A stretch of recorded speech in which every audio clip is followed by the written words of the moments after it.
Aloha. Welcome to episode 13. Round two of chemo started yesterday and just did not have the gas to try to do get up on YouTube, but it went well. I think a lot of it had to do with just the fact that I was much more comfortable with the process, having done it the first time, so there was less stress, which is good. And the side effects started kicking in a little earlier than last time. The first round, it was like the last 10 minutes of the chair, the chemo session. We took away a couple lessons from that. We backed our appointment up 30 minutes earlier, so starting at 10, even though it was probably 11 before I got the actual IV flowing because of the pre-meds, fluids prior to that with the IV, and then the switch to the chemo. Ate lunch halfway through in the chair, which helps keep my blood sugars up, and also about every 20 minutes or so, and definitely at the halfway mark, started doing some modified yoga stretching, standing up to help mitigate some of the cramping in the chair. And also they allow me to walk the short hallway a little bit with my IV stand, just to get up, get moving, keep the blood flowing, and continue to push fluids, especially the first hour, just to try to stay hydrated. Because once they kick the IV on for the chemo, you're not getting any other fluids because they can't flow together. So much better process. Did get a little lightheaded, kind of dizzy. About 90 minutes in, but it dissipated by the time we were getting ready to leave and before they had flushed the lines.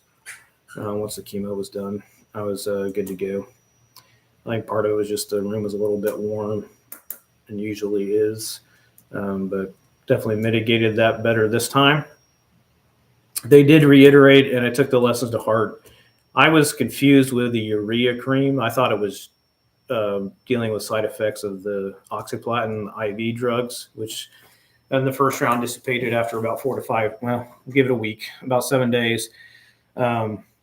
About 72 to 96, you definitely feel it starting to, you're over the top of the hill and I'm downhill the last couple of days. But the urea cream is actually for the pills, which are you do for longer, starting on that first night last night, and then you do it for the 14 days. I haven't noticed it specifically, but they did mention that as the rounds get deeper, got to keep the hands and feet lotioned. I was having issues putting it on in the morning and multiple times because it got my feet too soft, and wearing the boots, the wool boot socks, and just tennis shoes. So I've tried to do with Crocs tonight, which was got a little more air and kept them moist. And I'm going to do it at night before I go to bed every night, just because the risk is, as it continues to go, your body's pushing these chemicals and poison out your hands and your feet.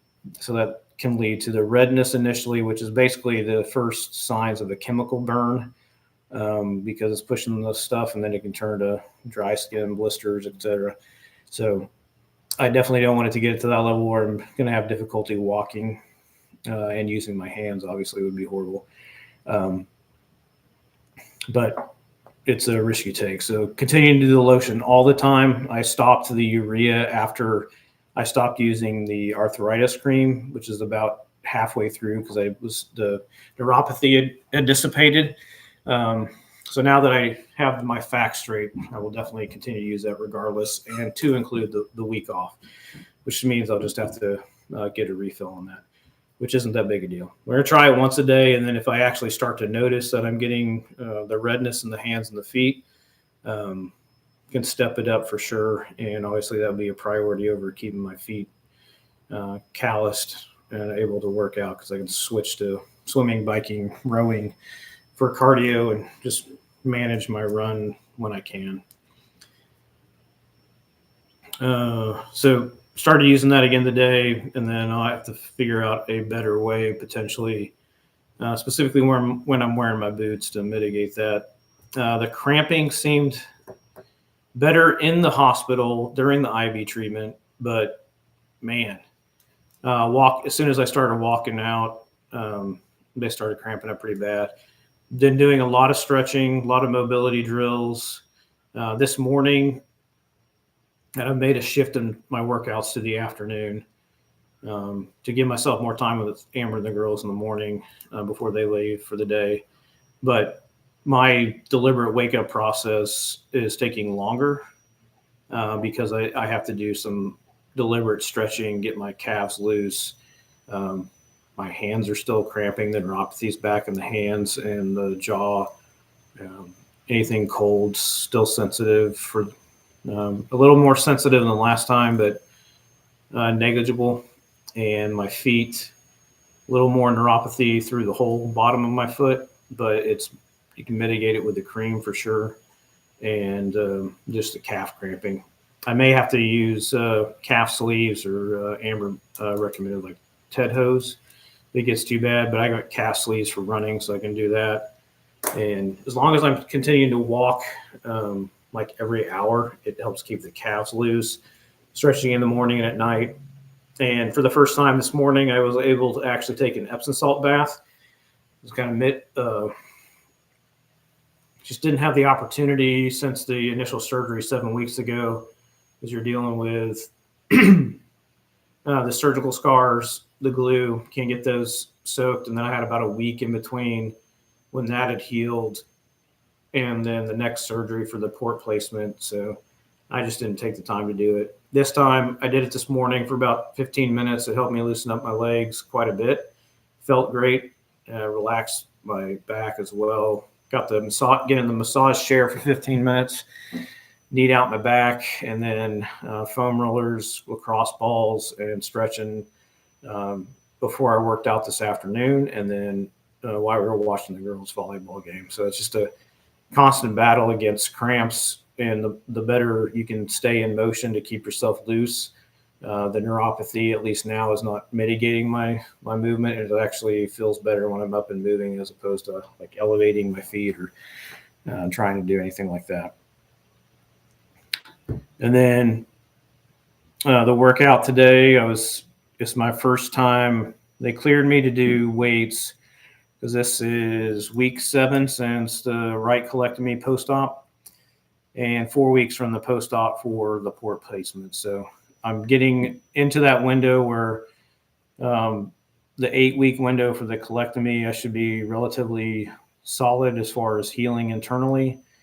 And for the port placement, I feel good up in the upper chest and neck. It's just that I got the stitch out of the chest this afternoon. I was able to get it out. The body's kind of pushed it out. My neck's still trying to work through that. So it's got a little bit of redness, and it's like the hair is growing or the stitch is growing as the body is pushing it out, but it's still not to where that one I don't want to pull on or do anything to, just because you can tell it's connected to well, it's not a pipe, but whatever that thing is that feeds into my heart.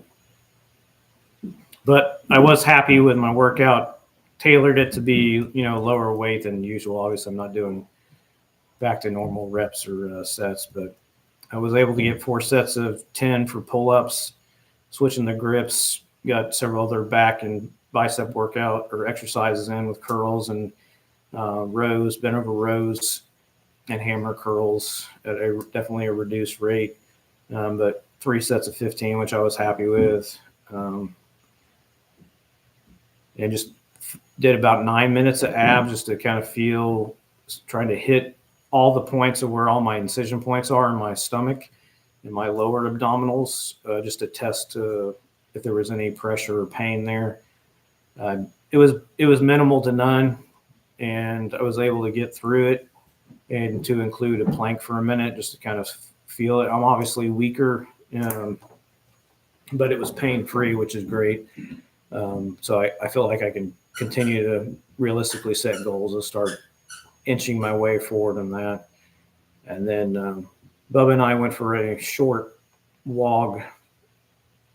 jog this evening for his walk, and it felt good. My calves were a little stiff, but the more I can stay in motion, I think the better it's going to be. And just obviously monitoring that. If I need to go to the calf sleeves tomorrow, I probably will. But last time it dissipated around 96 hours.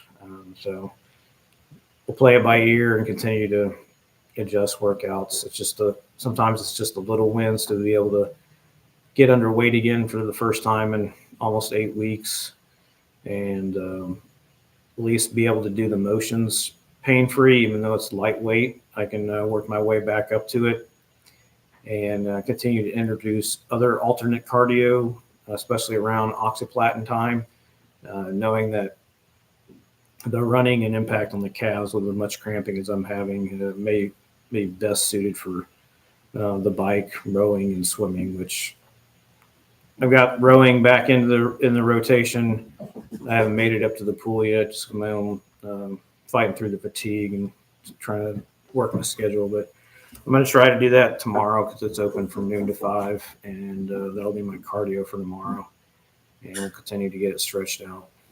The one other thing that we've got that we are trying to work through, I was able to get an appointment with the dietitians up at Tripler. They're going to walk me through in a couple weeks, just kind of their recommendation on diet and working with the chemo, not against it, and maximizing my body's ability to boost the immune system, work with the chemo to fight the cancer, hopefully mitigate some of my sugar addiction and anything else that may be contradictory to what we're trying to do to kick this cancer's butt, and just see what they have to offer. Looking at a couple other supplements for immune boost, but I'm happy with the ones I'm on now. There's just a few that I've doing some research on, and I need to talk to oncology about that specifically claim to assist with cancer fighting.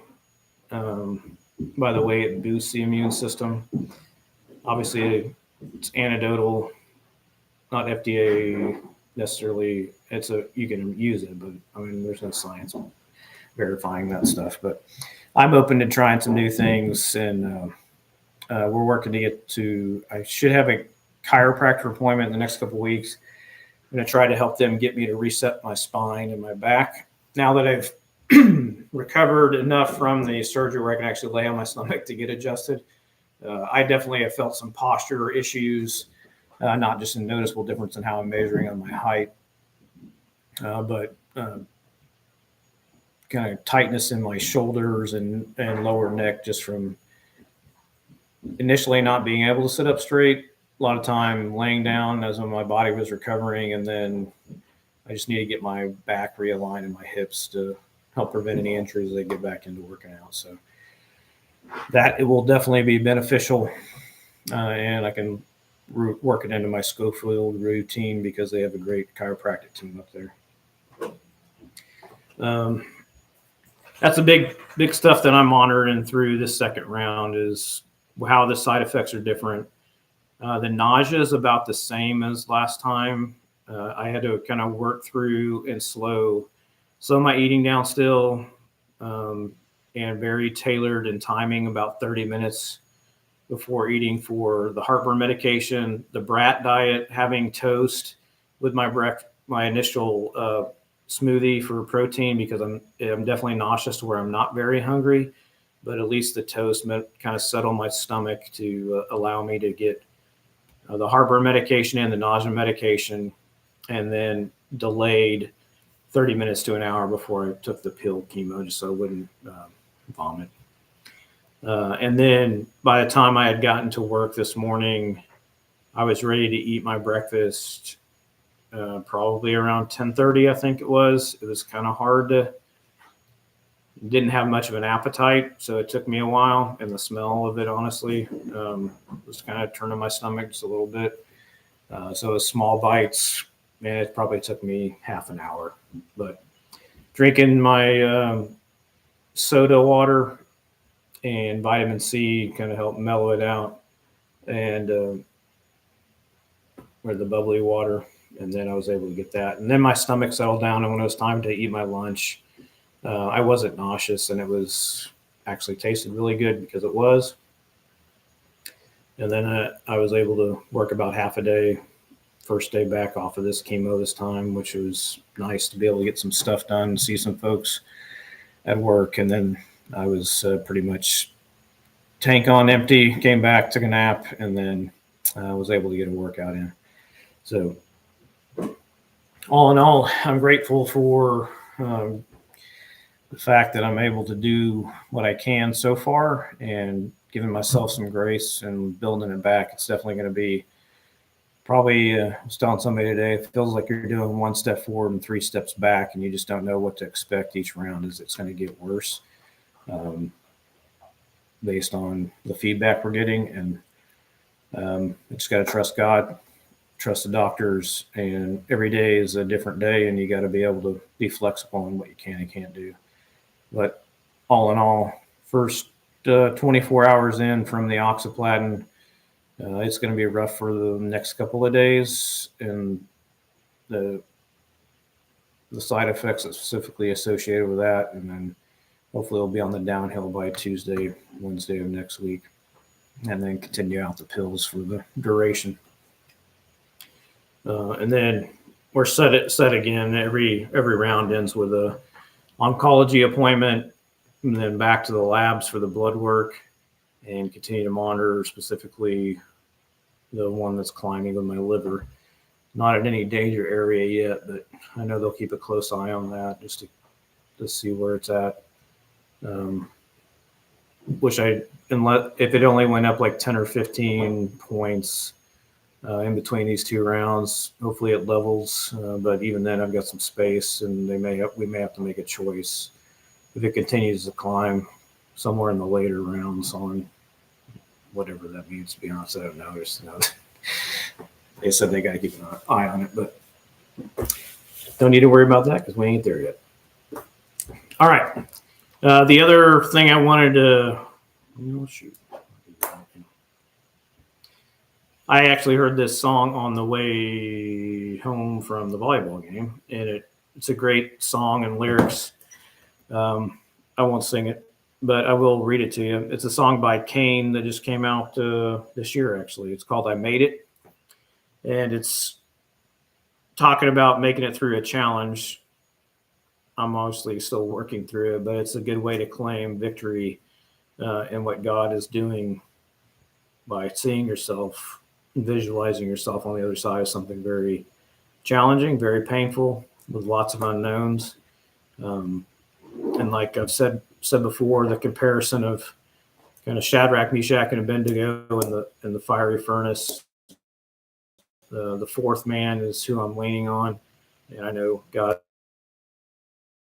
the outcomes, victory. But I'll read you the first part of it, at least to the chorus. Been a long year, cried some hard tears on some dark nights, tried to pray through, nothing seemed to. Oh, I can't believe you never left, and I'm so thankful that I'm coming out on the other side stronger, one foot in front of the other, hands still raising, heart still praising. I made it, I made it, I made it, I made it. Yeah, it just really spoke to me. The rest of the song was really good too. Google it, whatever way you stream music, listen to it. They sing it really well. If I sung it, you would probably turn it off. But hopefully you find that encouraging. I did, being able to just get back in the gym and test my body in the surgical recovery, and it feels like it's doing well, and definitely going to be a tapered and tailored way back for that. But this Phoenix is definitely rising. I ain't quitting or giving up, and I'll keep fighting until the last drop of sweat, last drop of blood, and to my last breath. And I know that with my last breath that the one name I will say is Christ Jesus. So it'll be better on the other side. Have a great night. Aloha.